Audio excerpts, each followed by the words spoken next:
መግቢያ የኔ ታሪክ። በሁለተኛ ደረጃ ትምህርት ቤት ቆይታዬ የመጨረሻ ቀን ላይ የቤዝቦል ዱላ ወይም ባት ፊቴ ላይ መታኝ። አንደኛው ተጫዋች የክፍሌ ልጅ ልክ ኳሷን ሊመታ ሲሰነዝር ዱላው ከእጁ ሾልኮ በመስፈንጠር ፊቴ ላይ አይኖቼ መካከል አጮለኝ። በዚህ ኃይል ተስፈንጥሮ ፊቴ ላይ የመታኝ ዱላ አፍንጫዬን ሰረጎደው። ዱላው የአይምሮዬን ስስ ሕዋሳት በከፍተኛ ሁኔታ ስለጎዳቸው እብጠት በጭንቅላቴ ውስጥ ተስፋፋ። በሽራፊ ሴኮንድ ውስጥ የተሰበረ አፍንጫ፣ የተናወጠ አእምሮና የተንገረበቡ የአይን ሶኬቶች ያሉኝ ሰው አደረገኝ። አይኖቼን ስከፍት ሁሉም ጓደኞቼ በድንጋጤ ወደ እኔ እያዩ ሊረዱኝ ሲሯሯጡ ተመለከትኩ። ጎንበስ ስል ልብሶቼ በደም ተጨመላልቀው አየሁ። ከጓደኞቼ መካከል አንዱ ሸሚዙን ቀዶ ሰጠኝ። በሰጠኝ ቁራጭ ጨርቅ የተሰበረውን አፍንጫዬን በማሰር ደሙን ለማቆም ሞከርኩ። በሆነው ነገር ተደናግጬ የነበረ በመሆኑም ጭምር ምን ያህል እንደተጎዳው ማወቅ አልቻልኩም ነበር። አስተማሪ እጁን ትከሻዬ ስር አስገብቶ ደግፎ ወደ ሕክምና ቦታ በዝግታ መጓዝ ጀመርን። ብዙ ክንዶች እቅፍ እያደረጉ ያበረታቱኝ ጀመር። ቀስ እያልን ጉዟችንን ቀጠልን። እያንዳንዷ ደቂቃ ዋጋ እንዳላት ማንም ልብ አላለም። ልክ ነርሷ ጋር ስንደርስ በርካታ ጥያቄዎችን አከታትላ ጠየቀችኝ። ዘንድሮ ዓመተ ምህረቱ ስንት ነው? 1998 አልኩኝ። ትክክለኛውን ዓመተ ምህረት ግን 2002 ነበር። የአሜሪካ ፕሬዝዳንት ማን ነው? ቢል ክሊንተን አልኩኝ። የወቅቱ የአሜሪካ ፕሬዝዳንት ግን ጆርጅ ቡሽ ነበር። የእናትህ ስም ማን ነው? ተርበተበትኩ። 10 ሴኮንዶች አለፉ። የእናቴን ስም ለማስታወስ 10 ሴኮንዶች የፈጀብኝ መሆኑን ችላ ብዬ ፓቲ አልኩኝ። ይህ የማስታውሰው የመጨረሻው ጥያቄ ነው። ራሴን መቆጣጠር አቅቶኝ አምቡላንሷ ከመምጣቷ በፊት ተዝለፍልፌ ወደቅኩ። ከደቂቃዎች በኋላ በአምቡላንስ ተጭኜ ወደ ሆስፒታል ተወሰድኩ። ልክ እንደደረስን ሰውነቴ ቀስ በቀስ ደከመ። እስትንፋሴን በመዋጥና በመተንፈስ ለማቆየት ታገልኩ። አልቻልኩም። ሙሉ በሙሉ መተንፈስ አቆምኩ።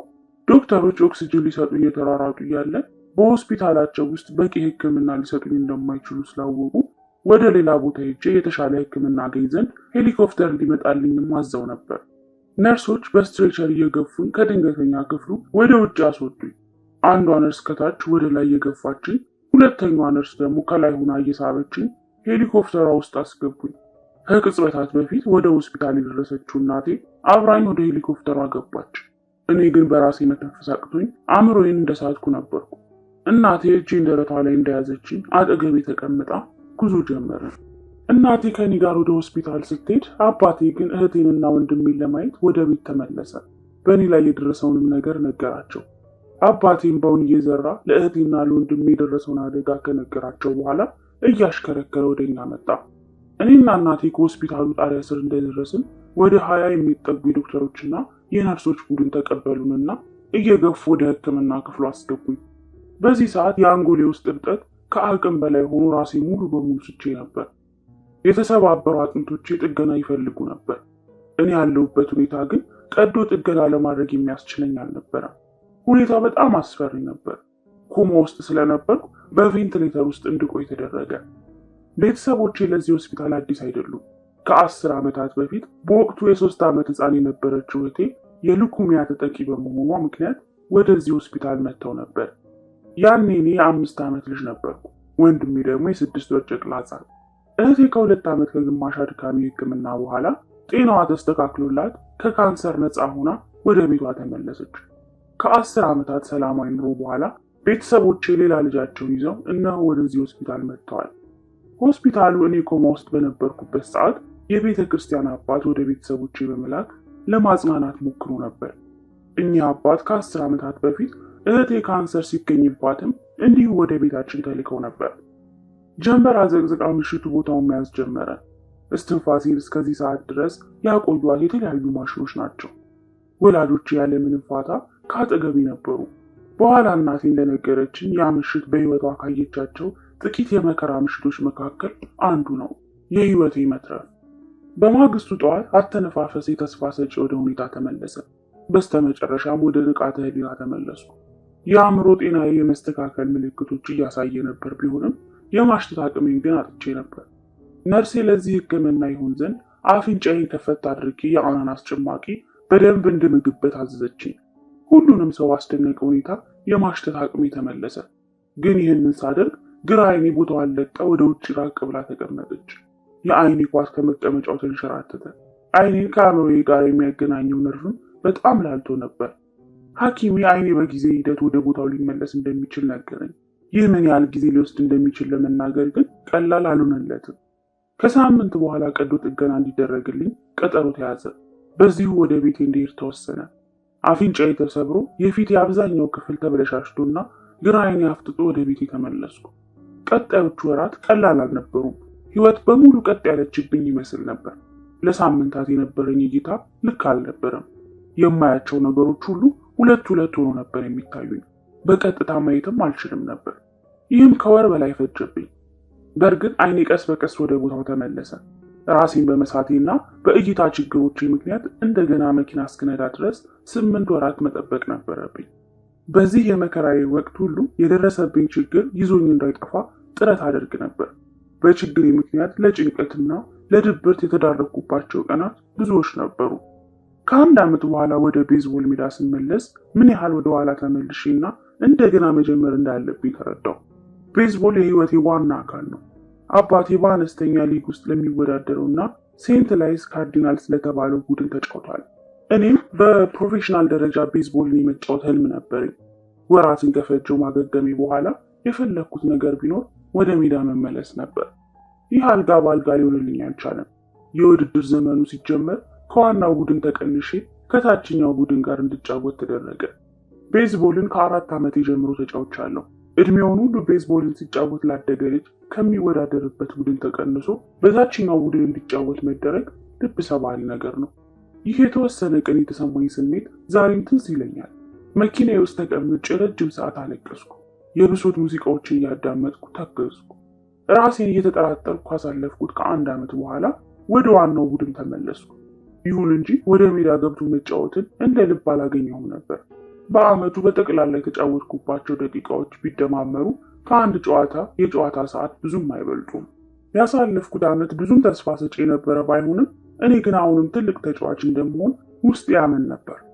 ለዚህ ዓላማ መሳካት መስተካከል ያለባቸው ነገሮች ካሉ ማስተካከል ያለብኝ እኔና እኔ ብቻ እንደሆንኩም አውቅ ነበር። የህይወት የመታጠፊያ ጊዜ የመጣው በዴንሰን ዩኒቨርሲቲ የኮሌጅ ትምህርቴን በጀመርኩበት ጊዜ ነበር። ይህ አዲስ ጅማሮ ነበር። የልማድን አስደናቂ ኃይል ያየሁበት ድንቅ ቦታ። ስለ ልማዶች እንዴት ተማርኩ? የዴንሰን ዩኒቨርሲቲ ተቀላቅሎ መማር ከህይወቴ ድንቅ ተሞክሮች መካከል የመጀመሪያው ብዬ የማነሳው ነው። በዚያ የምፈልገውን የቤዝቦል ቡድን አባል የመሆን እድል አገኘው። በጫጫታ እና በግርግር የተሞላው የሁለተኛው ደረጃ ትምህርት ቤት ቆይታዬ እንዳለ ሆኖ በኮሌጅ ውስጥ ግን የኮሌጁ ስፖርተኛ ለመሆን በቃው። ሁልጊዜ ከቡድኑ አባላት ቀድሜ ልምምድ ጀምራለሁ። ህይወቴን ፈር ማስያዝ የየደቂቃው ትኩረቴ ነበር። ጓደኞቼ እዚያው ቆይተው የቪዲዮ ጌሞች ሲጫወቱ፣ እኔ ግን ቶሎ የመተኛት ልማድን አዳብሬ በጊዜ መተኛትን ስራ ያደረግኩ። በዝርክርክነት በሚታወቀው የኮሌጅ የዶርም ውስጥ ህይወት የእኔ ክፍል ግን ሁልጊዜ ጽዱና በስርዓት የተስተካከለች ነበረች። እነዚህ መሻሻሎች ዝም ብሎ ሲታዩ ጥቃቅን ነገሮች ናቸው። ለእኔ ግን ህይወቴን እንደተቆጣጠርኳት እንዲሰማኝ የሚያደርግ ኃይል ሰጥተውኛል። በራስ መተማመኔ መልሼ እያገኘው መጣው። እያደገ የመጣው በራስ መተማመኔ ትምህርቴ ላይ ታየ። በርትቼ በማጥናት ሁሉንም ትምህርቶች አመጣው። ልማድ ወይም ሀቢት በየጊዜው እየደጋገምን የምናደርገውን ነገር የሚገልጽ ቃል ነው። እኔ እያንዳንዷን ወሰነ ትምህርት ባለፍኩ ቁጥር መጀመሪያ ሲጀመር የማይታሰብ የነበረው ነገር ላይ እንድደርስ የሚያደርጉኝ ጥቃቅን ልማዶችን እያከማቸው ነበር። ለምሳሌ በህይወቴ ለመጀመሪያ ጊዜ በሳምንት ብዙ ጊዜ ክብደት ማንሳት ልማድ ያደረኩ። ይህም በአመቱ መጨረሻ የተስተካከለ የስፖርተኛ ሰውነት እንዲኖረኝ ያደረገኝ። የቤዝቦል ዱላ ተመትቼ ጉዳት ከደረሰብኝ ከ6 ዓመታት በኋላ የዴንሰን ዩኒቨርሲቲ ምርጥ ወንድ አትሌት ተባልኩ። በሀገሪቱ በሙሉ ካሉ ስፖርተኞች መካከል ለ33 አትሌቶች ብቻ የሚሰጠው የኢኤስፒኤን ክብርም ተቀዳጀው። በተመረኩበት ወቅት ስሜ በዩኒቨርሲቲው የሪከርድ መጽሐፍ ውስጥ በ8 የተለያዩ ዘርፎች ተጽፎ ነበር። በዚህ ዓመት የከፍተኛ ውጤት ባለቤት ለሆኑ ተማሪዎች የዩኒቨርሲቲው ፕሬዝዳንት የሚሰጣቸውን ከፍተኛ የሜዳሊያ ሽልማትንም ተሸለምኩ። ጥቃቅን ልማዶች ዋጋ ከፈሉኝ። ይህ ጉራ ከመሰለብኝ ይቅርታችሁን ጠይቃለሁ። እውነቱን ለመናገር የእኔ አትሌትነት ህይወት ታሪካዊም የጀግናም የሚያደርገው ምንም ነገር የለም። በፕሮፌሽናልነት ደረጃም አልተጫወትኩም። ይሁን እንጂ እነዚያን ዓመታት መለስ ብዬ ስቃኛቸው የሆነ ፍሬ ያለው ነገር እንደሰራው ይሰማኛል። ያለኝንም አቅም እንድጠቀምም አድርገውኛል። በዚህ መጽሐፍ ውስጥ ያሉት ሀሳቦችም እናንተም የየራሳችሁን እምቅ ችሎታ እንድታዩ ያደርጋችኋል ብዬም አምናለሁ። ሁላችንም በህይወታችን ውስጥ እንቅፋቶች ይገጥሙናል። ይህ ጉዳት የኔ እንቅፋትና ፈተና ነበር። በዚያ ውስጥ ማለፌ ግን በርካታ ትምህርቶችን አስተማረኝ። ከነዚህ ትምህርቶችም ዋነኛው ብዙም ጥቅም የሌላት የምትመስል ትንሽዬ ለውጥ ለዓመታት እያሻሻልናት ከቀጠልን ትልቅ ውጤት ታመጣለች የሚለው ነው። ፈተናዎች ሁላችንም ይፈትኑናል። በረዥም ጊዜ ሲታይ ግን የህይወታችን ጥራት የሚለካው በልማዶቻችን ጥራት ልክ ነው። በተመሳሳይ ልማዶች ተመሳሳይ ውጤት ላይ ትደርሳላችሁ። በተሻሻሉ ልማዶች ደግሞ የትኛውንም የተሻለ ውጤት ማምጣት የሚቻል ነው። ይህን መጽሐፍ ለምንና እንዴት እንደጻፍኩት በህዳር ወር 2012 አርቲክሎችን በjamesclear.com ላይ ማሳተም ጀመርኩ። ለዓመታት የህይወት ተሞክሮችን መዘግብ ነበርና በዚህ ልማድ ያጠራቀምኳቸው ጠቃሚ ማስታወሻዎች ለሌሎች ሰዎችን በዚህ መልኩ ማካፈል ጀመርኩ። ከዚያም በየሳምንቱ ሰኞና ሐሙስ አዳዲስ አርቲክሎችን አሳትም ነበር። ይህ ልማድ በጥቂት ወራት ውስጥ ብዙ የኢሜይል ተከታዮችን እንዲኖረኝ አደረገኝ። በ2013 መጨረሻም ከ30,000 በላይ ተከታዮች ነበሩ። በ2014 ደግሞ የተከታዮች ቁጥር 100,000ን አለፈ። ይህም በወቅቱ በጣም ፈጣን የሚባል እድገት ነበር። ከ2 ዓመታት በፊት መጻፍ ስጀምር የሚሰማኝ ስሜት የአስመሳይነት ስሜት ነበር። አሁን ግን በልማዶች ላይ ልዩ እውቀት ያለው ታዋቂ ባለሙያ ሆንኩ። የዚህ ጉዳይ አዋቂ ሆናለሁ ብዬ አስቤ አላውቅም ነበር። በ2015 ተከታዮች 200,000 ደረሱ።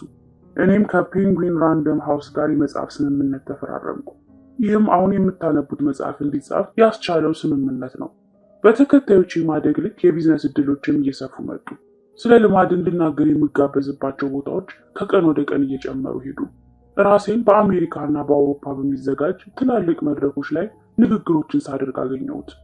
በ2016 ጽሑፎችን እንደ ታይም ኢንተርፕረነር እና ፎርብስ ባሉ ትልቅ መጽሔቶችና ጋዜጦች ላይ በቋሚነት መውጣት ጀመርኩ። በዚህ ዓመት ጽሑፎች ከ8 ሚሊዮን በላይ በሚሆኑ ሰዎች ተነበዋል። የተለያዩ ክለቦችን የሚያሰለጥኑ አሰልጣኞች ጽሑፎችን ማንበብና ለቡድኖቻቸው ማስተማር ጀመሩ። በ2017 መግቢያ በህይወትና በስራ ውስጥ የተሻሉ ልማዶችን ለመገንባት ለሚፈልጉ ሰዎችና ተቋማት ዋና የስልጠና ማዕከል የሆነውን የሀቢት አካዳሚ አቋቋምኩ። የፎርቹን 500 ገደማ ድርጅቶች መሪዎቻቸውን በዚህ አካዳሚ ውስጥ እንዲሰለጥኑ ማድረግ ጀመሩ። በአጠቃላይ ከ10,000 በላይ መሪዎች፣ አሰልጣኞችና መምህራን በዚህ አካዳሚ ውስጥ ሰልጥነው ተመርቀዋል። ከነዚህ ሁሉ ሰልጣኞች ጋር የነበረኝ ቆይታ ልማድ በተጨባጩ ዓለም ውስጥ እንዴት እንደሚሰራ በሚገባ አስተምሮኛል። ይህንን መጽሐፍ በ2018 ሳይገባደድ jamesclear.com በየወሩ በሚሊዮን የሚቆጠር ተከታዮች ጥያቄ ይቀበል ነበር። እኔም በየሳምንቱ ወደ 500,000 የሚሆኑ ተከታዮችን እጨምራለሁ። ይህን ስጀምረው የት እንደሚያደርሰኝ እንኳን በቅጡ ያላወቅኩት ነገር ለዚህ አብቅቶኛል። አሁን የደረስኩበት ላይ እንድደርስ የረዱኝ የሚስጥር ቁልፎችም ልማዶቼ ናቸው። ይህ መጽሐፍ እንዴት ሊጠቅማችሁ እንደሚችል ስራ ፈጣሪውና ኢንቨስተሩ ናቫል ራቪካንት ጽሑፍ ለመጻፍ መጀመሪያ አንተ መጽሐፉ መሆን አለብህ ይላል። በዚህ መጽሐፍ ውስጥ ያሉትን ሀሳቦች የተማርኩት ከሀሳቦቹ ጋር በተግባር በመኖሪ ምክንያት ነው። ከደረሱብኝ ጉዳት አገግሜ እንደገና ለመነሳት በትናንሽ ልማዶቼ ላይ መመርኮዝ ነበረብኝ። ውጤታማ ለመሆን፣ ጸሐፊ ለመሆን፣ ስኬታማ ቢዝነስ ለመገንባትና ራሴን ኃላፊነት መውሰድ የሚችል ዜጋ ለማድረግም እንዲሁ ያለኝንም አቅም አውጥቼ እንድጠቀም የረዱኝ ትናንሽ ልማዶች ናቸው። እናም ይህንን መጽሐፍ ለምታነቡ ለእናንተም ትናንሽ ልማዶቻችሁ እምቅ ችሎታችሁን ለመጠቀም እንደሚያስችላችሁ አምናለሁ። በቀጣዮቹ ገጾች የተሻሉ ልማዶችን ለመገንባት የሚሆኑ ነገሮችን ደረጃ በደረጃ በቅደም ተከተል አቀርባለሁ። ይህም ለቀናት ወይም ለሳምንታት የሚሆን አይደለም፣ ለህይወት ዘመን እንጂ።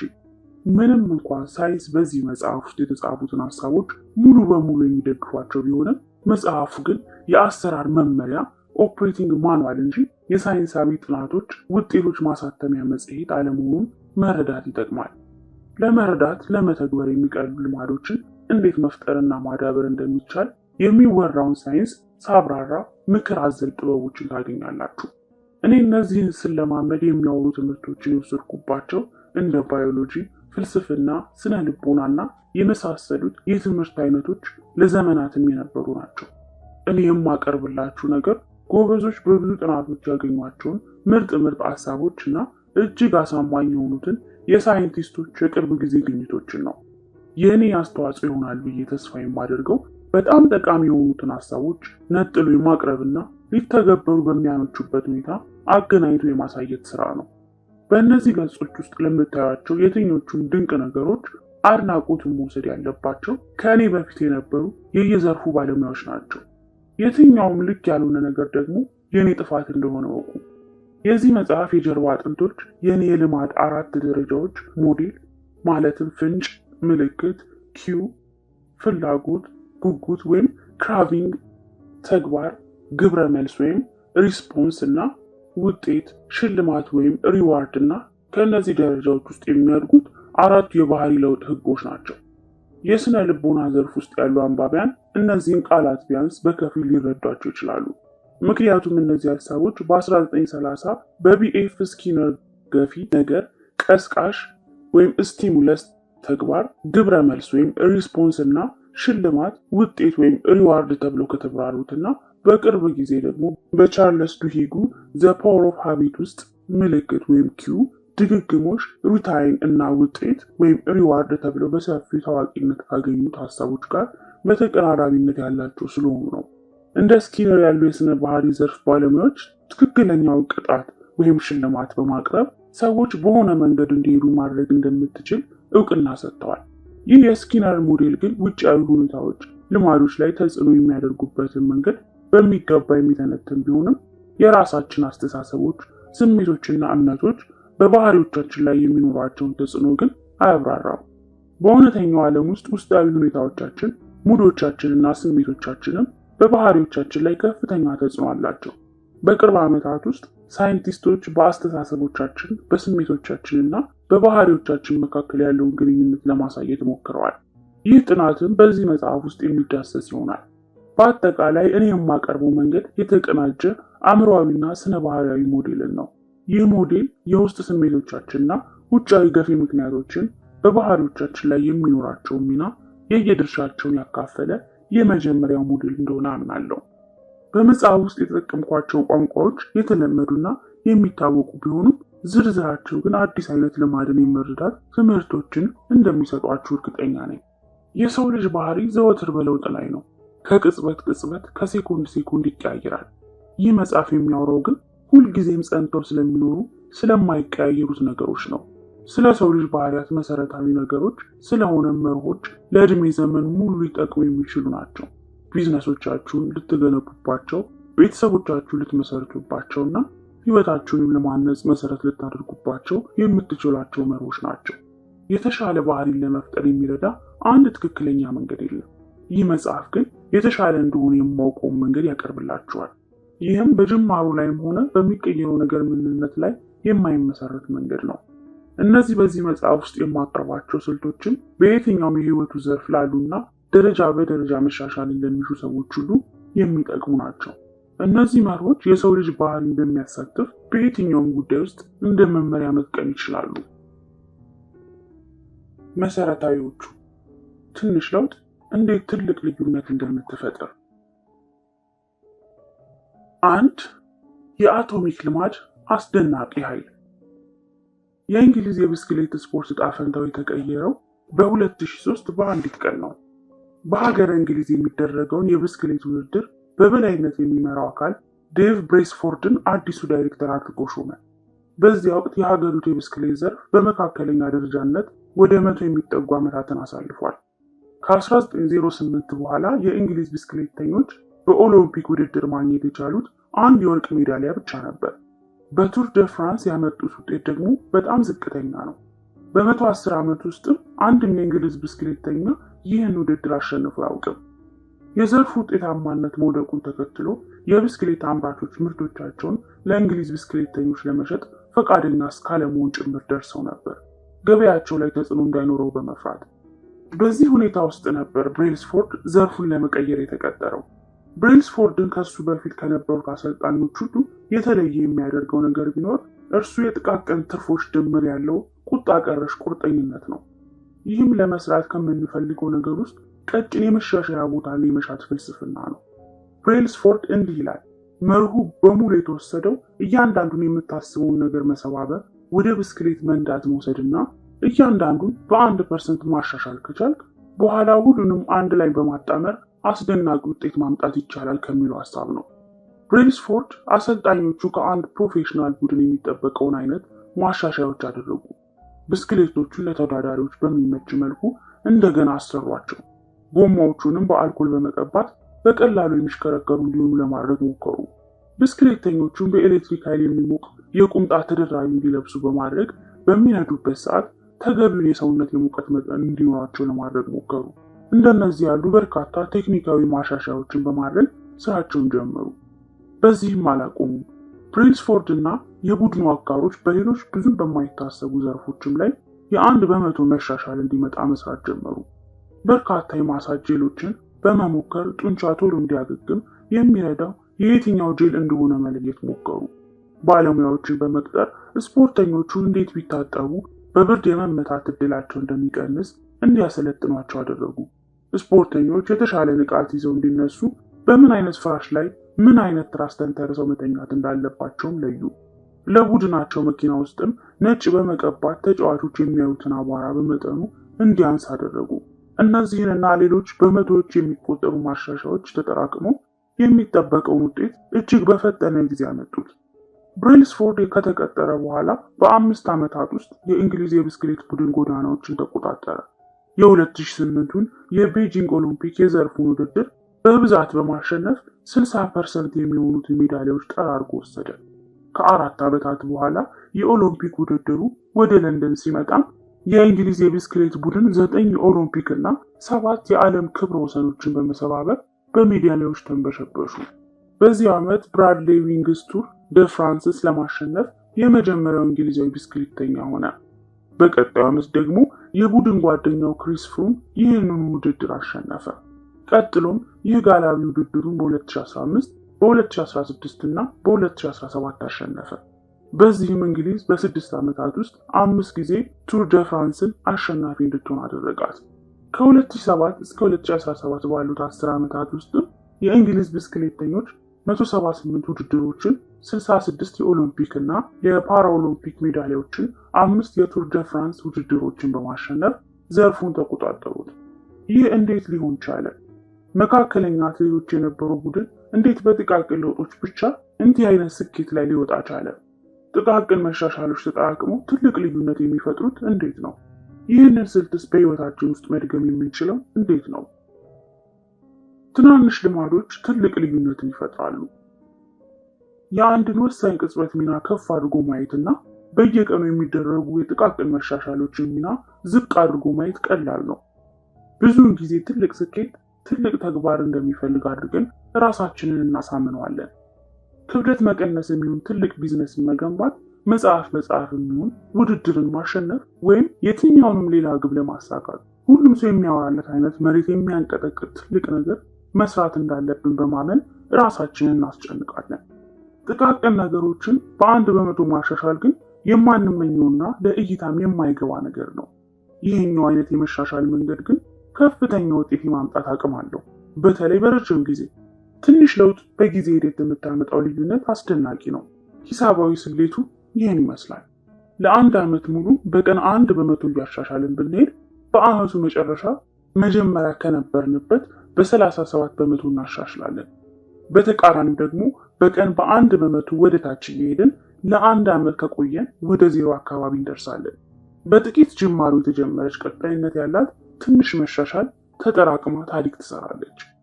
ልማዶች ራስን የማሻሻል ድርብርብ ወለዶች ኮምፓውንድ ኢንተረስትስ ናቸው። ልክ ገንዘብ በድርብርብ ወለድ ራሱን በሚያበዛበት መጠን የልማዶች ውጤትም በደጋገምካቸው መጠን ይባዛል። በየቀኑ ተነጥለው ሲታዩ የሚፈጥሩት ለውጥም በጣም ጥቂት መስሎ ቢታይም በወራት ወይም በዓመታት ቆይታ የሚያመጡት ለውጥ ግን አስደናቂ ነው።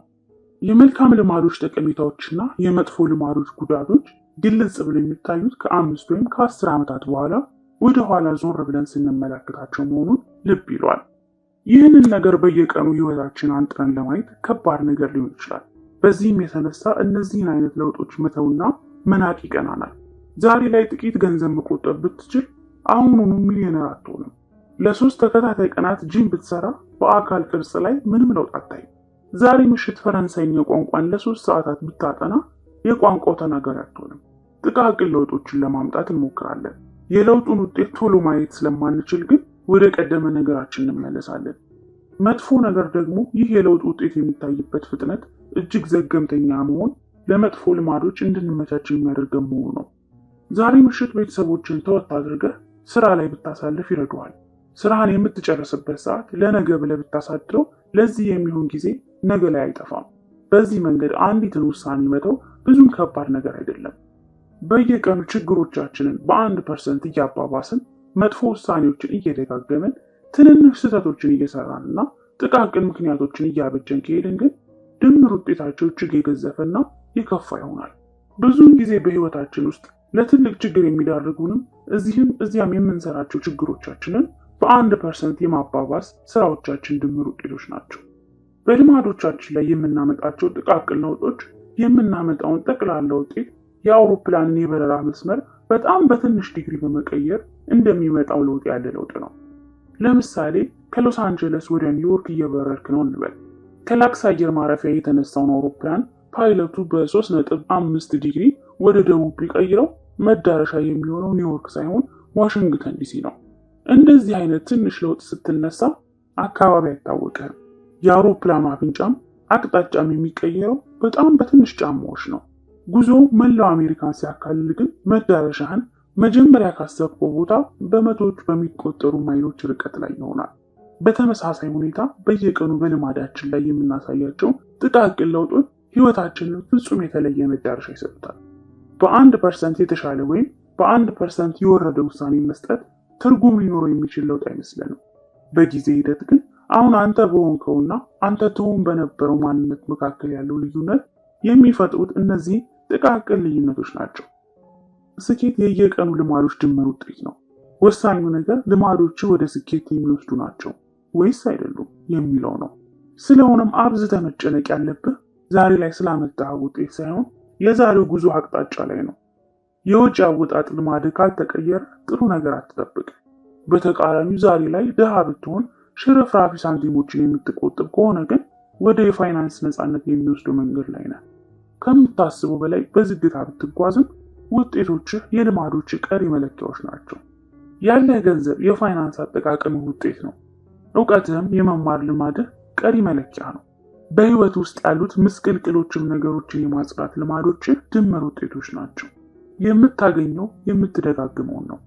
የህይወትህን መዳረሻ ለመገመት ከፈለግ ማድረግ ያለብህን ነገር ቢኖር የምታገኛቸውንና የምታጣቸውን ጥቃቅን ለውጦች ተከትለ ማየትና ይህ የለውጥ መስመር በ20-30 ዓመታት የት እንደሚያደርስ መረዳት ነው። የወር ወጪ ከገቢ ያነሰ ነው? በየሳምንቱ ውስጥ የአካል ብቃት እንቅስቃሴ ትሰራለህ? በየቀኑ አዳዲስ ነገሮችን ታውቃለህ? መጽሐፍ በጥቂቱም ቢሆን ታነባለህ? የወደፊት ህይወትህን ሙሉ በሙሉ የሚወስኑት እንደነዚህ ያሉ ጥቃቅን የጦር ግንባሮች ናቸው። ጊዜ በውድቀትና በስኬት መካከል ያለው ልዩነት ያሰላል። ጊዜ የሚያደርገው ነገር ቢኖር የምትሰጠውን ነገር ማባዛት ነው። ጥሩ ልማዶች ጊዜን አጋር ሲያደርጉት፣ መጥፎ ልማዶች ግን ጠላትህ ያደርጉታል። ልማዶች በሁለቱም በኩል የተሳሉ ሰይፎች ናቸው። መልካም ልማዶች ሊስሉህና ሊያሳድጉ የሚችሉትን ያህል መጥፎ ልማዶች ደግሞ ቆራርጠው ሊጥሉ የሚችሉበትን እድል በዚያው መጠን ነው። ለዚህም ነው ዝርዝሩን መረዳት ጠቃሚ የሚሆነው። ልማዶች እንዴት እንደሚሰሩና እንዴት ወደ ውጤት እንደሚወስዱ ማድረግ እንደምትችል መማር አለብህ። በዚህ መንገድ የሰይፉን ቁራጭ ስለት የማስወገድ እድልን ታገኛለህ። ልማዶች በሚጠቅሙ መልኩ ሊደራረቡልህ ወይም በሚጎዱ መልኩ ሊደራረቡልህ ይችላሉ። አዎንታዊ ድርርቦሽ ወይም ፖዚቲቭ ኮምፓውንዲንግ። የምርታማነት ድርርቦሽ አንዲት ተጨማሪ ነገር መፈጸም በአንዲት ቀን ላይ የምትመዘገብ ጥቂት ከፍታ ናት። በህይወት ዘመን በጠቅላላ ሲሆን ግን ድምሯ ብዙ ነው። የቆየ ተግባርን በዘመናዊ መንገድ መስራት ወይም አዲስ ክህሎትን መቻል ደግሞ የበለጠ ውጤት የሚያስገኝ ነገር ነው። ያለማሰብ መስራት የምትችላቸው ነገሮች እየበዙ በሄዱ ቁጥር አእምሮ በሌሎች ዘርፎች ላይ የሚያተኩሩበትን ነፃነት እየጨመረ ይሄዳል። የእውቀት ድርርቦሽ አንድ አዲስ ነገር መማር አዋቂ አያደርግም። በህይወት ዘመን ሙሉ የሚደረግ የመማር ስራ ግን አሻጋሪ ነው። በተጨማሪም የምታነባቸው እያንዳንዳቸው መጽሐፎች አዳዲስ ነገሮችን ከማስተማር አልፈው ስላረጁ ሀሳቦች ያሉ አዳዲስ የአስተሳሰብ መንገዶችንም ያሳዩሃል። ዋረን ቡፌት እንዳለው እውቀት የሚሰራው እንዲህ ነው። ልክ እንደ ድርብርብ ወለድ ሰውን ይገነባል። የግንኙነት ድርብርቦሽ ሰዎች ለአንተ የሚሰጡህ የአንተኑ ባህሪ ነው። ሌሎችን በረዳ ቁጥር ሌሎች አንተን ሊረዱ ይፈልጋሉ። በእያንዳንዱ ግንኙነትህ የተሻለ ጥሩ ሆነ ለመቅረብ የምታደርጋት ሙከራ በሰፊና በጠንካራ ትስስሮች መረብ ውስጥ ታኖርሃለች። አሉታዊ ድርርቦሽ ኔጌቲቭ ኮምፓውንዲንግ የጭንቀት ድርብርቦሽ በትራፊክ መጨናነቅ መበሳጨት፣ የወላጅነት ኃላፊነቶች ክብደት፣ መሰነባበት፣ መጠነኛ የደም ግፊት ወዘተ። እነዚህ ነገሮች በተናጥል ልንቆጣጠራቸው የምንችላቸው ነገሮች ናቸው። ለዓመታት ተጠራቅሞ ሲደማመሩ ግን ጥቃቅን ጭንቀቶች ትልቅ የጤና ቀውስ ይሆናሉ። የአሉታዊ አስተሳሰቦች መደራረብ ራስህን ጥቅም አልባ፣ የማይረባ ወይም መልከ ጥፉ እያደረግህ በሰበክ ቁጥር ህይወትንም በዚያ መንገድ የምትረዳበት ሁኔታ ታመቻቻለህ። በዚህም በአስተሳሰብ ማነቆ ትጠመዳለህ። ስለ ሌሎች የምታስብበት መንገድም እንደዚያው። አንድ ጊዜ ሰዎችን ራስ ወዳድ፣ ክፉ ወይም ባለጌ አድርገህ ማሰብ ከጀመርክ እንደዚህ አይነት ሰዎችን በየመታጠፊያው ታገኛለህ። የብሶት ድርርቦሽ አመጾች፣ ተቃውሞዎች እና ህዝባዊ እንቅስቃሴዎች ብዙውን ጊዜ የአንድ ክስተት ውጤት አይደሉም። ከዚያ ይልቅ እንደዚህ አይነት ነገሮች የሚፈጠሩት በየቀኑና በየወሩ እየተጠራቀሙ በሚሄዱ ጥቃቅን ብሶቶች ነው። እነዚህ ብሶቶች አንድ ቀን አንድ ምክንያት ሲያገኙ ይቀጣጠላሉ። ትክክለኛው የለውጥ ሂደት ምን ይመስላል? ቤት ውስጥ በጠረጴዛ ላይ አንድ የበረዶ ቁራጭ አስቀምጠሃል እንበል። ክፍልህ በጣም ቀዝቃዛ ነው። ትንፋሽህም እንኳን ከአፍ ሲወጣ ደመና መስሎ ይታያል። የሙቀት መጠኑ 25 ዲግሪ ነው። ከዚያ ጀምሮ ቀስ በቀስ ክፍል መሞቅ ጀመረች። 26 ዲግሪ፣ 27 ዲግሪ፣ 28 ዲግሪ። ፊት ለፊት የተቀመጠው የበረዶ ቁራጭ እስካሁን ምንም አልሆነም። 29 ዲግሪ፣ 30 ዲግሪ፣ 31 ዲግሪ። እስካሁን ምንም አልተፈጠረም። ከዚያ 32 ዲግሪ። አሁን በረዶ መቅለጥ ጀመረ። አስቀድሞ ከነበረው ሙቀት ብዙም የጨመረ የማይመስለው የአንድ ዲግሪ የሙቀት መጨመር ትልቅ ለውጥን አመጣች። ብዙውን ጊዜ ሁኔታ ቀያሪ ቅጽበቶች ቀደም ብሎ የተሰሩ የብዙ ተግባራት ድምር ውጤቶች ናቸው። እነዚህ ተደራራቢ ቅድመ ተግባራት ዋናውን ለውጥ ለማምጣት የሚያስፈልገውን አቅም ይገነባሉ። ይህ ሁኔታ በሁሉም ቦታዎች የሚታይ ነገር ነው። ካንሰር የህይወት ዘመኑን 80 በመቶ የሚያሳልፈው የማይታይ ሆኖ ነው። ከዚያ የሰውነትን አካል የሚቆጣጠረው ግን በወራት ውስጥ ነው። ሸምበቆም መሬት ለመሬት ስሮቹን የሚዘረጋባቸው 5 ዓመታት ውስጥ ብዙም አይታይም። ከዚያ ነው በ6 ሳምንታት ውስጥ በአየር ላይ እስከ 90 ጫማ ድረስ ማደግ የሚችለው። በተመሳሳይ ሁኔታ ልማዶችም የሆነ ወሳኝ ምዕራፍን አልፈን አዲስ ሁኔታ ውስጥ ገብተን እስክንገኝ ድረስ ምንም ለውጥ የሚፈጥሩ አይመስሉንም። በየትኛውም ሁኔታ መጀመሪያና መካከለኛ ዘመን ውስጥ ብዙውን ጊዜ የመከፋት ሸለቆ ይኖራል። ለውጥ ለማምጣት ስትነሳ የእድገት ደረጃዎችን በማቆራረጥና ወጥ በሆነ መልኩ ማየት እንደምትችል ታስባለህ፣ ግን አታይም። በመጀመሪያዎቹ ቀናት፣ ሳምንታትና ምናልባትም ወራት አካባቢ ለውጥ የማይመጣ መስሎ መታየቱ በጣም የሚያበሳጭ ነው። የትም የምትሄድ መስሎ አይሰማህም። ይህ የየትኛውም የድርርቦች ድል መገለጫ ባህል ነው። ሁልጊዜም ትላልቅ ውጤቶች የሚመጡት ዘግይተው ነው። ዘላቂነት ያላቸውን ልማዶች መገንባት ከባድ ነው። ዘላቂነት ያላቸውን ልማዶች መገንባትን ከባድ ከሚያደርጉት መሰረታዊ ምክንያቶች መካከል አንደኛው ይህ ነው። ሰዎች ትናንሽ ለውጦችን ለማምጣት ይሞክሩና ውጤቱ ግን አልታይ ይላቸዋል። ከዚያም ለማቆም ይወስናሉ። ለአንድ ወር ያህል በየቀኑ እየሮጥኩ እና ለምንድን ነው ሰውነቴ ላይ ለውጥ ያላየሁት ብለህ ልታስብ ትችላለህ። እንደዚህ አይነት አስተሳሰብ አንድ ጊዜ ከተቆጣጠረ ጥሩ ልማዶችን እየተውክ ለመሄድ ትመቻቻለህ። ትርጉም ያለው ለውጥ ለማሳየት ግን ልማዶችን ለረጅም ጊዜ ማቆየትና ጉብታውን ለማለፍ የሚያስችላቸው አቅም ማጠራቀም አለባቸው። እኔም የተዳፈነ ችሎታ ጉብታ the plateau of latent potential የምንለው ይሄንን ነው። ጥሩ ልማድ ለመገንባት ወይም መጥፎ ልማድ ለመተው ስትታገል ራስን ብታገኘው የመሻሻል አቅም አጥተህ እንዳይመስልህ። ይልቁንም እንደዚህ የሚሆነው ገና የተዳፈነ ችሎታ ጉብታ ስላለፍክ ብቻ ነው። ጠንክሬ ብሰራም ውጤት አላመጣሁም አይነት አቤቱታ በረዶ ለምን በ26 በ27 ወይም በ28 ዲግሪ አልቀለጠም ብሎ ቅሬታ እንደማቅረብ ያለ ነው። ድካም አልባከነም፣ እየተጠራቀመ ነው እንጂ። ሁሉም ድካሞች ተደማምረው 32 ዲግሪ ላይ ውጤት ማሳየት ይጀምራሉና በስተመጨረሻ የእምቅ ችሎታ ጉብታን ስታልፍ ሰዎች ስኬትን የአንድ ቀን ስኬት ብለው ይጠሩታል። የውጭው ዓለም ሁሉንም የለውጥ ደረጃዎችን አያዩ። ሰዎች ማየት የሚችሉት ድራማዊ የሆነውን የለውጡን ፍሬ መገለጫ ብቻ ነው። አንተ ግን ለዚህ ያበቁ ምንም ለውጥ እያሳየ በማይመስል ሰዓት ሁሉ የሰራቸው ጠንካራ ሰዎች መሆናቸውን ታውቃለህ። በአንድ ነገር ላይ ለመንገስ ትዕግስት የግድ አስፈላጊ ነገር ነው። ከውጤታማዎቹ የኤንቢኤ ቡድኖች መካከል ተጠቃሽ የሆነው ሳን አንቶኒ ስፐርስ ከማህበራዊ ቀራጺው ከጃኮብ ሪስ ወስዶ በተጫዋቾቹ ሎከር ላይ የሰቀለው አንድ ጥቅስ አለ። ጥቅሱ እንዲህ ይላል፣ ሁሉ ነገር ምንም ለውጥ የማያመጣ በሚመስለኝ ጊዜ ሄጄ የማየው አንድ ድንጋይ ፈላጭ አለ። ይህ ፈላጭ ድንጋዩን በድንጋይ መፍለጫውን 100 ጊዜ ይመታዋል። በዚህ ሁሉ ድካም ውስጥ ግን ምንም የመሰንጠቅ ምልክት ድንጋዩ ላይ አይታይም። በ101ኛው ምት ግን ድንጋዩ ለሁለት ይሰነጠቃል።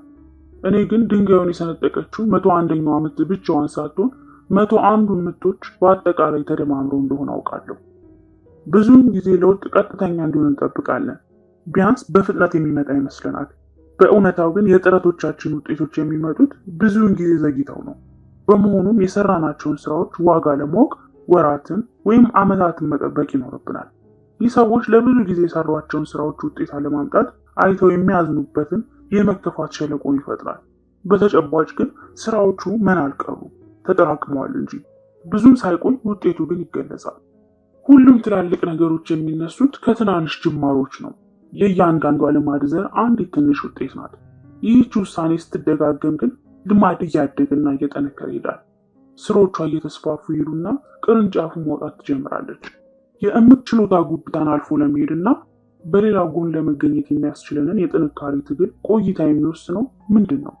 አንዳንድ ሰዎች የመልካም ልማድን ድርርቦች ትርፍ ሲያጣጥሙ፣ አንዳንዶች ግን የመጥፎ ልማዶቻቸው ምርኮኛ ሆነው የሚቀሩት ስለምንድን ነው? ግቦችን እርሳና በሂደቱ ላይ አተኩር። የተለመደው አረዳድ በህይወታችን ውስጥ የምንፈልጋቸውን ነገሮች ለማሳካት ብዙ ጭንቀት የሌለበት ዘና ያለ ህይወትን ለመኖርና ውጤታማ ህይወትን ለመምራት ቁልፉ ነገር ሊተገበሩ የሚችሉ ግቦችን ማስቀመጥ ነው የሚለው ነው። እኔም ለብዙ ዓመታት ልማዶችን የሚቃኝበት መንገድ ይህ ነበር። እያንዳንዳቸው ሊደረስባቸው የሚቻሉ ግቦች ናቸው። ለምሳሌ በትምህርት ቤት ውስጥ ማምጣት ስላለብኝ ውጤት ግብ አስቀምጣለሁ። በቢዝነስ ውስጥ ላገኘው ስለምፈልገው ትርፍ፣ በጂም ቤት ላነሳው ስለምፈልገው ክብደት ወዘተም እንደዚያው። በተወሰኑት ውጤታማ ለመሆን የቻልኩ ቢሆንም በአብዛኞቹ ግን አልተሳካልኝም። በሂደት ያገኘሁት ውጤት ካስቀመጥኩት ግብ ጋር ያለው ግንኙነት ውስን መሆኑን ተረዳው። ከዚያ ይልቅ ያመጣኋቸውን ውጤቶች ጨምሮ ሁሉም ነገሮች ቀጥተኛ ግንኙነት ያላቸው ከሂደቱ ወይም ከሲስተም ጋር እንደሆነ አውቃለሁ። በስርዓታዊ ሂደት ወይም ሲስተም እና በግቦች ወይም ጎልስ መካከል ያለው ልዩነት ምንድን ነው? ይህንን ልዩነት ለመጀመሪያ ጊዜ የተማርኩት ከዲልበርት ኮሚክ ጀርባ ካለው ካርቶኒስት ከስኮት አዳምስ ነው። ግቦች ልታሳካቸው የምትፈልጋቸው ውጤቶች ናቸው። ስርዓታዊ ሂደቱ ግን ወደ እነዚህ ውጤቶች የሚያመራ ሂደት ነው። አሰልጣኝ ከሆንክ ምናልባት ግብህ ውድድሩን ማሸነፍ ሊሆን ይችላል። ሂደት ደግሞ ተጫዋቾችን የምትመለምልበት መንገድ፣ ልምምድ የምታሰራበት መንገድ፣ ምክትል አሰልጣኞችን የምትጠቅምበት መንገድ ወዘተ ናቸው። ስራ ፈጣሪ ከሆንክ ግብህ ባለ ብዙ ሚሊዮን ዶላር ቢዝነስ መገንባት ሊሆን ይችላል። የምርትን ሀሳቦች የምትፈትንበት መንገድ፣ ሰራተኞችን የምትቀጥርበት ሁኔታ፣ የማርኬቲንግ ስራውን የምትመራበት መንገድ ወዘተ ደግሞ የሂደቱ አካል ይሆናሉ። ሙዚቀኛ ከሆንክ ደግሞ ግብህ አዲስ ሙዚቃ መስራት ሊሆን ይችላል። የምትሰራቸው ልምምዶች ብዛት፣ አስተያየቶችና ምክሮችን ተቀብለ የምትተገብርበት ሁኔታ ወዘተ ግን ሂደቶች ናቸው። አንድ ጥያቄ ደግሞ እናንሳ። ግቦችህን ሙሉ በሙሉ በመተው ሂደቱ ላይ ብቻ ብታተኩር ውጤታማ መሆን ትችላለህ? ለምሳሌ አንተ የቅርጫት ኳስ አሰልጣኝ ብትሆንና ውድድሩን የማሸነፍ ግብህን ሙሉ በሙሉ ረስተህ ቡድንህን በየቀኑ የሚሰራው ተግባራዊ ስራ ላይ ብቻ ብታተኩር ውጤት ልታመጣ ትችላለህ? እኔ ልታመጣ እንደምትችል አስባለሁ። በየትኛውም ስፖርት ውስጥ ግቡ የተሻለ ውጤት ይዞ ማጠናቀቅ ነው። የውጤት ሰንጠረዥን እያዩ ሙሉ የጨዋታ ጊዜዎችን ማሳለፍ ግን ትርጉም የለሽ ነው። ለውጤታማነት የሚያበቃው እውነተኛው መንገድ በየቀኑ ለመሻሻል መጣርና ልዩነትን ማሳየት ነው። የ3 ጊዜ የሱፐር ቦል አሸናፊ ቢል ዋሽ እንዳለው ውጤት ለራሱ ይጨንቃል። ለሌሎች የህይወት ዘርፎችም እውነታው ይሄ ነው።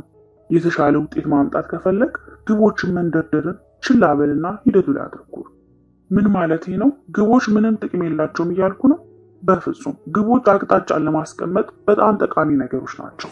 ለውጥ ለማምጣት በጣም የሚጠቅመን ግን ሂደት ነው። በቂ ስራ ሳትቀር ያስቀመጥካቸው ግቦች ላይ ብቻ በማውጠንጠን ጊዜ ማሳለፍ ብዙ ችግሮችን ይፈጥራል። ችግር 1፣ አሸናፊዎችም ተሸናፊዎችም ተመሳሳይ ግቦች አሏቸው። ግቦችን ማስቀመጥ ለውጤታማዎች በማድላት መድሎ ወይም ሰርቪቮርሺፕ ቢያስ በከፍተኛ ሁኔታ የተጠቃ ነው። ትኩረት የምናደርገው አሸናፊ ሆኖ በጨረሱት ወገኖች ላይ ነው። በዚህም የተነሳ ለውጤት ያበቃቸው የተለጠጠው እቅዳቸው እንደሆነ አድርገን እናስባለን። ተመሳሳይ ግቦችን አስቀምጠው ሩጫውን በተሸናፊነት የቋጩ ተወዳዳሪዎችን ግን አናይም።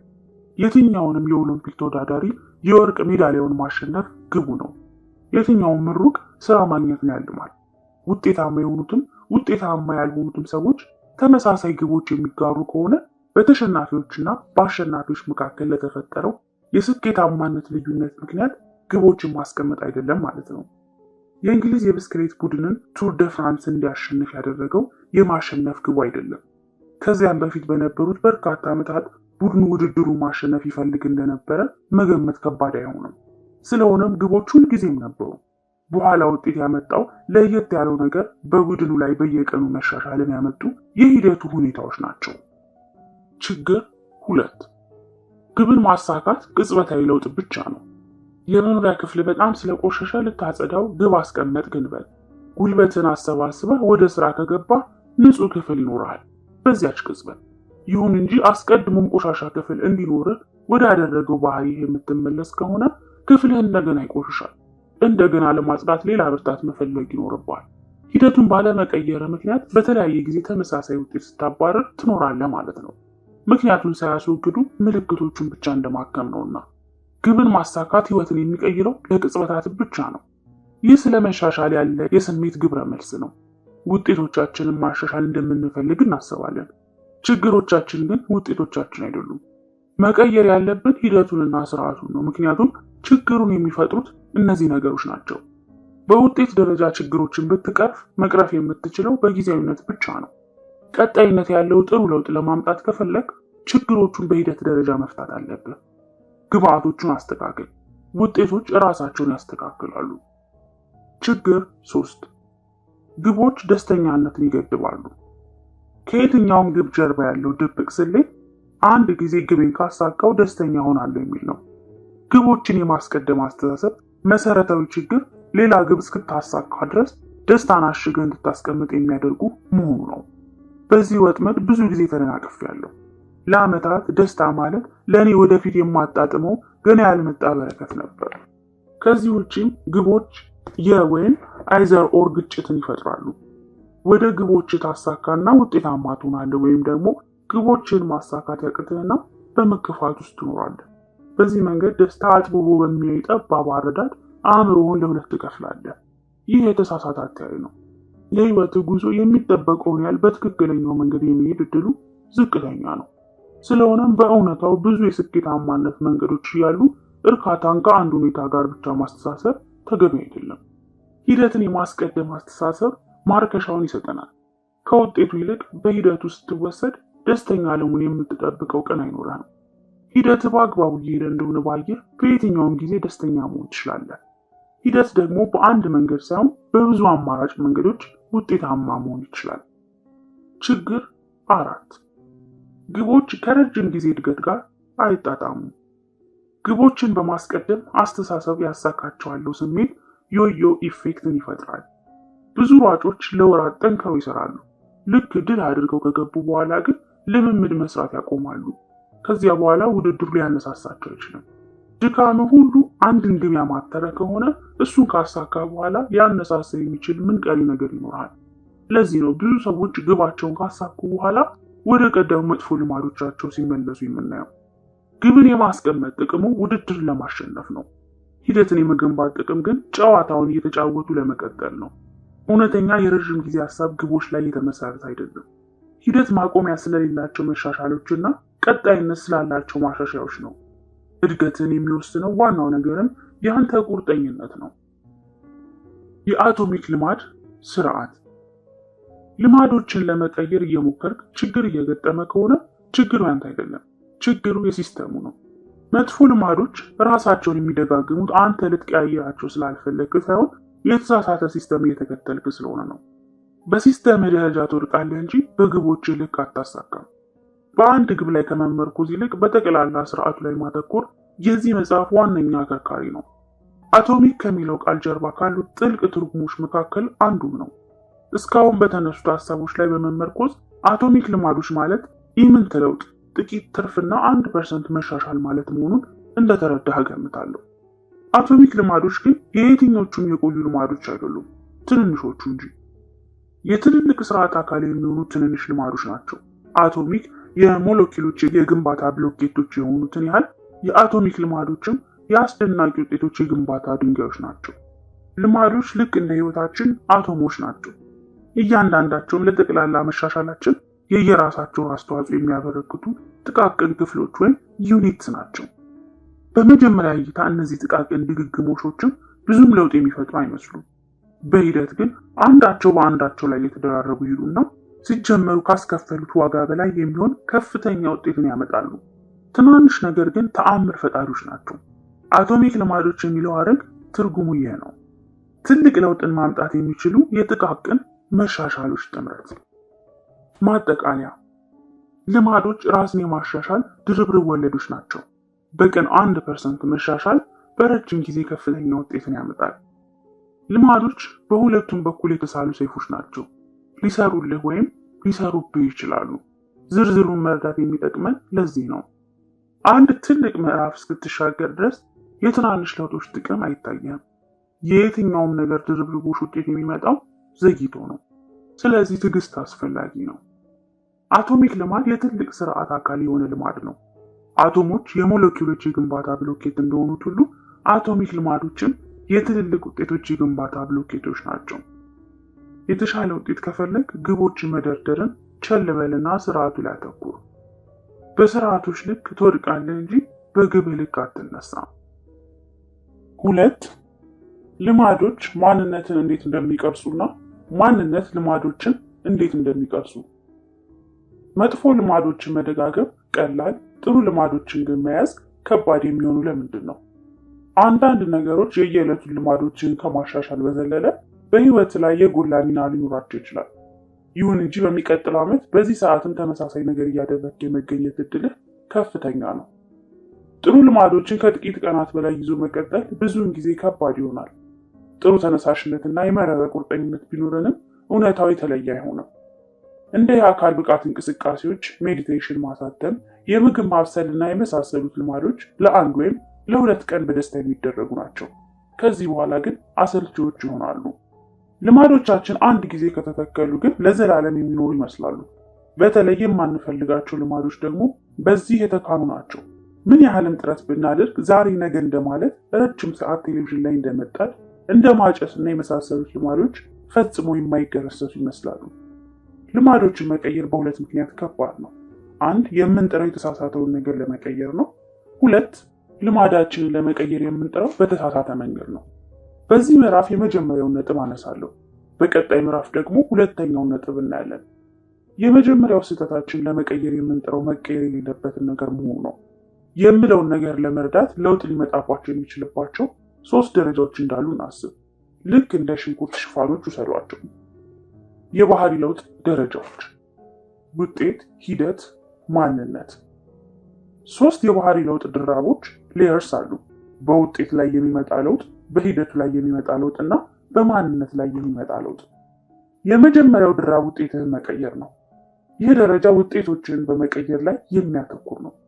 ክብደት መቀነስ፣ መጽሐፍ ማሳተም፣ ውድድርን ማሸነፍ ወዘተ የምታስቀምጣቸው አብዛኞቹ ግቦች ከዚህ ደረጃ ጋር የሚያያዙ ናቸው።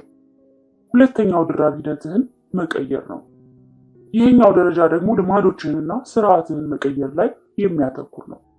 የሜዲቴሽን ስራን መላመድ፣ የአካል ብቃት እንቅስቃሴ ማድረግ፣ በየጊዜው መጽሐፍ ወዘተ የምትገነባቸው አብዛኞቹ ልማዶች የሚያያዙት ከዚህ ደረጃ ጋር ነው። ሶስተኛውና የውስጠኛው ድራብ ደግሞ ማንነትን መቀየር ነው። ይህ ደረጃ የሚያጠነጥነው በእምነቶችህ፣ በአስተያየቶችህ፣ ለራስ ባለ ምስል፣ ስለ ሌሎች ባለ ሚዛን ወዘተ ዙሪያ ነው። አብዛኞቹ እምነቶችህ፣ ግምቶችህ፣ መድሎችህ ወዘተ የዚህ ደረጃ መገለጫዎች ናቸው። ውጤቶች ያገኛቸው ነገሮች ናቸው። ሂደት ደግሞ የምትሰራቸው ነገሮች ናቸው። ማንነትስ? ማንነት ደግሞ እምነቶችህ ናቸው። ዘላቂነት ያለው ልማድን ወደ መገንባት የ1% መሻሻልን ስለማምጣት ስንመጣ ችግሩ አንደኛው ደረጃ ከሌላኛው ደረጃ የሚሻል ወይም የሚስብ መሆኑ አይደለም። የሁሉም ደረጃ ለውጦች በየራሳቸው መንገዶች ጠቃሚዎች ናቸው። ችግሩ ያለው የለውጥ አቅጣጫው ጋር ነው። ብዙ ሰዎች ሊያሳኩት የሚችሉት ነገር ላይ ትኩረት በማድረግ ልማዶቻቸውን ለመቀየር የለውጥ መንገዳቸውን ሊጀምሩ ይችላሉ። ይህም ወደ ውጤት ተኮር ልማዶች ይመራናል። ሌላው አማራጭ ማንነት ተኮር ልማዶችን መገንባት ነው። በዚህ መንገድ የምንጀምረው ደግሞ ማን መሆን እንደምንፈልግ በመጥቀስ ነው። በውጤት ተኮር ልማዶች ላይ ትኩረቱ ማሳካት የምንፈልገው ነገር ሲሆን፣ በማንነት ተኮር ልማዶች ግን የትኩረት ማዕከል የሚሆነው መሆን የምንፈልገው ማንነት ነው። ሲጋራ ማጨስን እያቆሙ ያሉ ሁለት ሰዎችን እናስብ። የመጀመሪያው ሰው ሲጋራ የሚሰጠው ሰው እጁን ሲዘረጋለት አመሰግናለሁ፣ አልፈልግም፣ ማጨስ ለማቆም እየሞከርኩ ነው ይላል። ይህ ሲታይ ምክንያታዊ መልስ ይመስላል። ይሁን እንጂ ይህ ሰው የሚመስለው ሌላ ሰው ለመሆን የሚፈልግ አጫሽ ሰው ነው። ይህ ሰው ተመሳሳይ አስተሳሰቡን እንደያዘ ባህሪውን ለመቀየር ተስፋ የሚያደርገው ሰው ነው ማለት ይቻላል። ሁለተኛው ሰው ደግሞ አመሰግናለሁ፣ አልፈልግም፣ እኔ አላጨስም ብሎ ይመልሳል እንበል። ከመጀመሪያው ሰው ጋር ያለው ልዩነት ትንሽ ነው። ይህች ትንሽ ልዩነት ግን ማንነትን ሌላ መልክ ታስይዛለች። በዚህኛው ሰው ውስጥ ማጨስ የቀደመ ህይወቱ አካል እንጂ የአሁን ህይወቱ አካል አይደለም። ስለሆነም ዛሬ ላይ ራሱን እንደሚያጨስ ሰው አይቆጥርም። ብዙ ሰዎች ለለውጥ ሲነሱ የማንነት ለውጥን አያስቡም። ብዙዎቹ የሚያስቡት እንዲህ ነው። ሸንቃጣ መሆን እፈልጋለሁ። ውጤት፣ አመጋገብን ካስተካከልኩ ሸንቃጣ ሆናለሁ። ሂደት፣ ግቦችን ያስቀምጡና ለግባቸው መሳካት የሚሆኗቸውን ስራዎች ይመርጣሉ። ይህንን ተግባራቸውን የሚመራውን እምነት ግን ይዘነጉታል። ራሳቸውን የሚያዩበትን አተያይ አይቀይሩትም። አሮጌው ማንነታቸው አዲሱን ፕላናቸው እንደሚያመክንባቸው አይረዱም። ከእያንዳንዱ የስርዓት ተግባር ኋላ የእምነት ስርዓቶች አሉ። የዲሞክራሲ ስርዓት የተገነባው እንደ ነፃነት፣ የብዙሃን መሪነት፣ ማህበራዊ እኩልነትና የመሳሰሉት እምነቶች ላይ ነው። የአምባገነንነት ደግሞ እንደ ፍጹም ስልጣንና ፍጹም ታዛዥነት ያሉ መሪዎች ላይ ተመስርቶ የተገነባ ስርዓት ነው። በዲሞክራሲ ስርዓት ውስጥ የሚመርጡ በርካታ ሰዎችን ለማግኘት ብዙ መንገዶች ይኖራሉ። ይህ የባህሪ ለውጥ በአምባገነንነት ውስጥ ቦታ አያገኝም። ይህ የስርዓቱ ባህሪ አይደለም። ምርጫ በአንዳንድ ስርዓቶች ውስጥ ምንም ቦታ የሌለው ባህሪ ነው። ስለ ግለሰቦች፣ ስለ ድርጅቶችና ስለ ማህበረሰቦች በሚኖሩ የትኞቹም ጉዳዮች ውስጥም ተመሳሳይ መልክ ያለው ነገር እናገኛለን። ስርዓቱን ቅርጽ ያስያዙ የተወሰኑ እምነቶችና እሳቤዎችን እናያለን። ስርዓቱ ደግሞ ከልማዶች ጀርባ ያለ ማንነት ነው። ከራስ ማንነት ጋር የማይጣጣም ባህሪ ዘላቂነት አይኖረውም።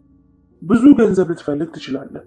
ማንነትህ ከሚያገኘው በላይ ብዙ የሚያጠፋ ሰው ማንነት ከሆነ ግን ገንዘብ ማጠራቀም ዘበት እንደሆነብህ ይቀራል። ጤናህን ልታሻሽል ትፈልግ ይሆናል። የአካል ብቃት እንቅስቃሴ ከማድረግ ይልቅ ምቾትን የምትመርጥ ከሆነ ግን መዳረሻ የተስተካከለ ሰውነት ያለው ሰው መሆን አይሆንም።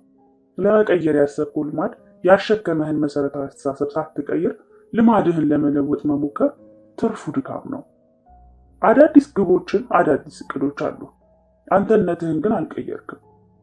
የኮሎራዶ ስራ ፈጣሪ ብሬን ክለር ታሪክ እዚህ ጋር ጥሩ ምሳሌ ይሆናል። በትውስታዬ ውስጥ ባለው ጊዜ ሁሉ የእጄን ጥፍር በላ ነበር ያለኝ ክለር። እንደ ልማድ የጀመርኩት ወጣት እያለሁ ነበር። ከዚያም ወደማይጠቅም አምልኮ መሰል ባህሪነት አደገብኝ። አንድ ቀን ጥፍሮቼ የተወሰነ እስከሚያድጉ ድረስ ላለመብላት ወሰንኩ። በአእምሮ የፍላጎት ኃይል ተጠቅሜ ይህንን ማሳካት ቻልኩ። ከዚያ ክለር ከአንድ አስደናቂ ነገር አደረገ። ጥፍሬን እንድሰራው ሚስቴ እንድትወስደኝ ጠየኳት። ሐሳብ የነበረው ጥፍሬን ለማሰራት ወጪ ማውጣት ከጀመርኩ ከዚያ በኋላ አልበላም የሚል ነበር። የሰራው ግን ለገንዘባዊ ምክንያት አይደለም። የተፈጠረው ነገር ምንድን ነው? ጥፍሬን ስሰራው ለመጀመሪያ ጊዜ በጣም የሚያምር ሆኖ ታየኝ። ጥፍሬን የሰራኝ ሰው ከምበላው ነገር ውጪ ጥሩ ጥፍር እንዳለኝ ነገረኝ። እኔም በዚህ ኩራት ነገር ተሰማኝ። ይህ ፍጹም ያላለምኩት ነገር የነበረ ቢሆንም ልዩነት ግን ፈጠረ። ከዚያ በኋላ ጥፍሬን በልቼ አላውቅም። በቃ ሳላስበው በጥፍሬ የተሰማኝ ኩራት ጥፍሮቼን በጥርሴ የመብላት ልማዴን እርግፍ አድርጌ እንድተወው አደረገኝ። የተነሳሽነት ከፍተኛው መልክ የሚገኘው ልማዶች የማንነታችን አንድ አካል ሲሆኑ ነው። ይህንን የምፈልግ አይነት ሰው ነኝ ማለት አንድ ነገር ነው። እኔ እንዲህ አይነት ሰው ነኝ ማለት ግን ሌላ ነገር ነው። በማንነትህ አንድ አካል ውስጥ ኩራት ከተጨመረበት ከዚህ ጋር የተያያዙ ልማዶችን ለመያዝ ከፍተኛ ብርታት ይሆናል። በፀጉር ሁኔታ ኩራት ከተሰማ ፀጉርን ለመንከባከብና ለመጠበቅ የሚሆኑ ልማዶችን ለማዳበር ተነሳሽነቱን ይሰጣል። በሌሎች የሰውነት ክፍሎችም እንደዚያው ነው። በዚህ መንገድ ኩራት የታከለበት ነገርን ለመንከባከብ የሚሆኑ ልማዶችን ጠብቆ ለማቆየት ትዋደቃለህ። እውነተኛ የባህሪ ለውጥ በማንነት ለውጥ የሚመጣ ለውጥ ነው። በተነሳሽነት ምክንያት አንድ ልማድን ልንጀምር እንችላለን። አጥብቀን ይዘን መቀጠል የምንችለው ግን የማንነታችን አካል ሲሆን ብቻ ነው። የትኛውም ሰው በሳምንት 2 ጊዜ ጂም ለመግባት ወይም ክብደት የሚያመጡ ነገሮችን ላለመመገብ ራሱን ሊያሳምን ይችላል። ከባህሉ ጀርባ ያለውን እምነት መቀየር ካልቻለ ግን የረዥም ጊዜ ለውጥን ማምጣት አይችልም። መሻሻሎች የአንተነት አካል እስካልሆኑ ድረስ ጊዜያዊ ሆኖ ነው የሚቆዩት። ግቡ አንድ መጽሐፍ ለማንበብ አይደለም፣ አንባቢ ለመሆን እንጂ። ግቡ ማራቶን ለመሮጥ አይደለም፣ ሯጭ ለመሆን እንጂ። ግቡ መሳሪያ መጫወት መማር አይደለም፣ ሙዚቀኛ ለመሆን እንጂ።